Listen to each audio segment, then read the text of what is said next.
आपलं नाव सुरुवातीला आपण सांगितलं। माननीय अध्यक्ष महोदय, मी डॉक्टर ज्योती गायकवाड, महामहिम राज्यपालांच्या अभिभाषणावरील चर्चेत सहभागी होऊन माझे मत मांडण्याची संधी दिल्याबद्दल सर्वप्रथम आपले आणि या सभागृहाचे मनपूर्वक आभार मानते। या सभागृहाची प्रथमतः निवडून आलेली सदस्य म्हणून कोणत्याही व्यत्ययाशिवाय मला माझे विचार मांडण्याची पुरेपूर संधी मिळेल अशी अपेक्षा ठेवून भाषणाची सुरुवात करते।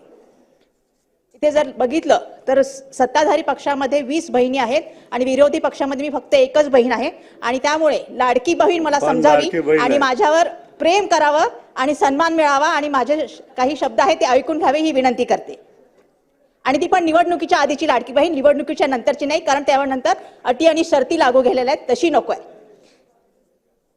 मला इथे खेदाने सांगावे लागत आहे की महामहिम राज्यपालांच्या अभिभाषणाकडे सत्ताधाऱ्यांनी केवळ स्वतःची पाठ थोपटून घेण्याची एक संधी म्हणून पाहिले। अध्यक्ष महोदय, आपल्या भाषणाच्या सुरुवातीला महामहिम राज्यपालांनी म्हटलं की या राज्यातील जनतेची सेवा करताना अनेक महान नेते व समाजसुधारक यांच्या आदर्शाचे सदैव पालन करून सरकार शासन करेल, पण हे 100% खोटे आहे।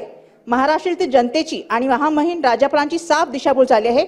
हे सरकार जनतेचे नाही तर फक्त एका व्यक्तीचे म्हणजे अदानीचे काम करत आहे, हे मी पुराव्यासकट मांडणार आहे आणि हे करताना मला तुमचे संरक्षण मिळेल अशी आशा आहे।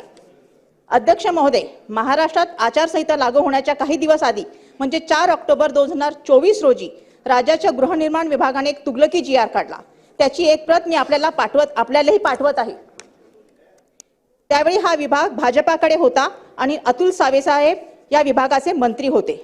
अध्यक्ष महोदय, हा GR वाचा। या GR मधून अदानी विरुद्ध एकजुटीने लढणाऱ्या म्हणजे धारावीकरांना अक्षरशः धमकावण्याचा प्रयत्न झाला, असं म्हणणं अजिबात चुकीचं ठरणार नाही। एखाद्या बिल्डरची जेव्हा नजर लोकवस्तीवर पडते आणि तिथल्या विविध यंत्रणा हाताशी धरून कसं दहशतीचं वातावरण तयार होतं हे अनेकदा आपण चित्रपटात पाहिलंय, पण ही अशी परिस्थिती माझ्या धारावीच्या लोकांनी अनुभवली आहे, म्हणजे धारावीच्या परिवाराने अनुभवलेली आहे। कधी निवृत्त पोलीस अधिकारी, कधी एन्काउंटर स्पेशालिस्ट यांच्या माध्यमातून लोकांना घाबरण्याचा प्रयत्न केला, तर कधी कुविख्यात गुंडांच्या नावाने दहशत निर्माण करण्याचा प्रयत्न चालू आहे। परंतु आता हद्दच झाली आहे। खुद्द शासनाने संविधानाने नागरिकांना दिलेल्या अधिकारची पायमल्ली करत लोकांना धमकावण्याचा फरमान काढला आहे, ते येथे मी नमूद करू इच्छिते। आपल्या एका मित्र व्यावसायिकाच्या स्वार्थासाठी हे सरकार लोकांचे संविधानिक हक्क मारून घेत आहे, यापेक्षा मोठं दुर्दैव ते काय। धारावीकरांचा विरोध जुगारून आणि लोकभावनेविरोधात जाऊन सध्या अदानी प्रणित धारावी पुनर्वसन प्रकल्प लिमिटेड या SPV कडून पात्रता सर्वेक्षण केले जात आहे। या सर्वेक्षणाला धारावीकरांनी वारंवार नाकारत असताना या तुगलकी GRच्या माध्यमातून सरकार हे लोक आंदोलन चिरडण्याचा प्रयत्न करत आहे, असा माझा स्पष्ट आरोप आहे। GR मध्ये नेमकं काय म्हटलं आहे ते आपल्याला वाचून दाखवते। यात अशी तरतूद आहे की धारावी पुनर्वसन प्रकल्पाचे धारावी अधिसूचित क्षेत्राच्या सर्वेक्षणाचे सर्व निष्कर्ष अंतिम असतील व सर्वांना बंधनकारक असतील आणि त्यात पुढे असेही नमूद केले आहे की सर्वेक्षणाला विरोध करणाऱ्या किंवा विरोधात आवाज उठवणाऱ्या धारावीकरांना कुठल्याही सुनवाईशिवाय कुठलेही कारण न देता प्रकल्पातून जबरदस्तीने बेदखल केले जाईल आणि त्यांची झोपडी कधीही निष्कासित करता येईल। अध्यक्ष महोदय, या आधीच्या सर्व योजनांमध्ये नियोजन आणि अंमलबजावणी या सर्व स्टेजेसमध्ये लोकांशी संवाद साधण्याची आणि विचार विनिमय करण्याची प्रक्रिया होती, जी माननीय मुख्यमंत्री साहेबांनी सुद्धा पहिल्या ह्याच्यामध्ये सांगितलं होतं की संवाद साधणं हे खूप आवश्यक आहे। आणि स्लम आणि क्लस्टर डेव्हलपमेंटच्या इतर सर्व योजनांमध्येही आज ही प्रक्रिया राबवली जाते। या सर्वांमध्ये तक्रार निवारणची स्वतंत्र यंत्रणा आहे, परंतु या प्रकल्पात अदानीच्या SPVच्या निर्मितीनंतर ही लोकसहभागाची प्रक्रिया एका झटक्यात मिटवली गेली। SPV आणि DRPच्या CEOला अमर्याद अधिकार दिले आहेत, असं का?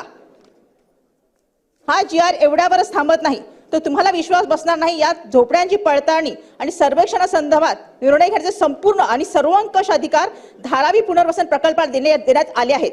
यात असे नमूद केले आहे की त्यांनी घेतलेले निर्णय अंतिम पण बंधनकारक राहतील, त्याला चॅलेंज करता येणार नाही।